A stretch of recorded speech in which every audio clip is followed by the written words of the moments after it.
आप देख रहे हैं न्यूज नाउ 24/7। ताज़ा खबरों के लिए हमारे साथ बने रहें।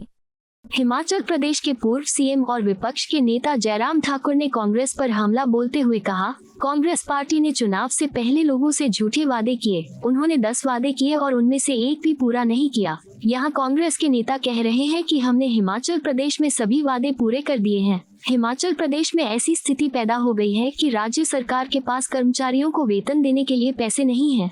राज्य के विकास के लिए महाराष्ट्र में एनडीए की सरकार बनाना जरूरी है। हिमाचल प्रदेश में कांग्रेस पार्टी ने चुनाव से पहले झूठी गारंटियां दी थी। 10 गारंटी, एक नया कल्चर गारंटियों का शुरू किया था हमने, और उस गारंटी के कल्चर में हिमाचल प्रदेश को झांसे में ले लिया था।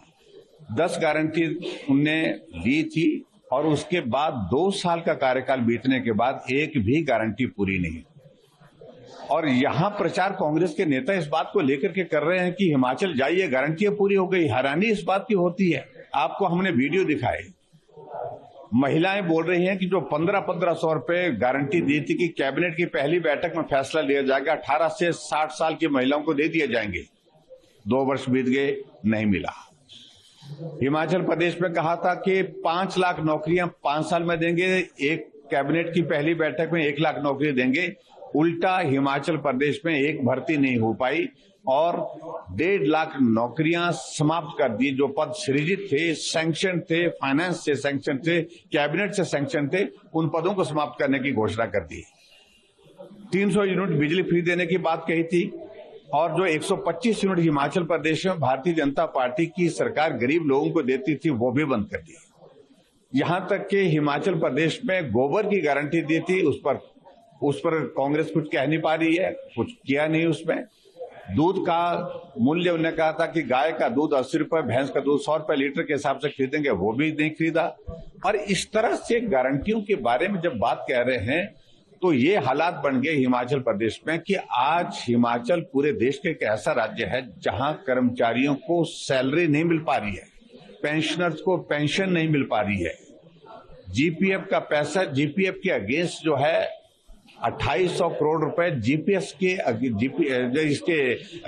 के अगेंस्ट जो है वो पैसा वापिस जो है वो लोन की शेप में ले लिया। कर्मचारियों को जीपीएफ निकालना हो तो उस पर इजाजत नहीं मिल पा रही है। ट्रेजरी को आदेश दे दिया कि 10,000 रुपए से ज्यादा का बिल कोई क्लियर नहीं करेगा। तो आप ये कह रहे हैं कि कांग्रेस जो प्रोमिस करती है अभी हम महाराष्ट्र में इसी तरह के, बिल्कुल हम इसी तरह से बोल रहे हैं। हम हरियाणा में भी कैंपेन में गए, हरियाणा में भी ये मुद्दा बहुत बड़ा मुद्दा था, लेकिन हरियाणा ने कहा कि हिमाचल दूर नहीं, हिमाचल हमारे पास है, हमारे पड़ोसी हैं, हम जाकर के आए हैं, कुछ नहीं वहां पर हुआ है। झूठ बोला है और झूठ बोल करके आपने हिमाचल को बर्बाद किया। हम हरियाणा को बर्बाद नहीं होंगे, इसलिए हरियाणा में भारतीय जनता पार्टी की सरकार तीसरी बार बनी। इसलिए महाराष्ट्र में आकर के हम इसी बात को कहने के लिए, निवेदन करने के लिए यहाँ की प्रबुद्ध जनता से आए हैं कि महाराष्ट्र का विकास तेज गति से आगे बढ़ने के लिए ये आवश्यक है। नरेंद्र मोदी जी को मजबूत किया जाए, हमारी एनडीए गवर्नमेंट को मजबूत किया जाए और एनडीए गवर्नमेंट को फिर से यहाँ पर महाराष्ट्र में सत्ता में लाया जाए, इस बात पर निवेदन करने के लिए हम आए। आपको यह वीडियो पसंद आया हो तो इसे लाइक करें, हमारे चैनल को सब्सक्राइब करें।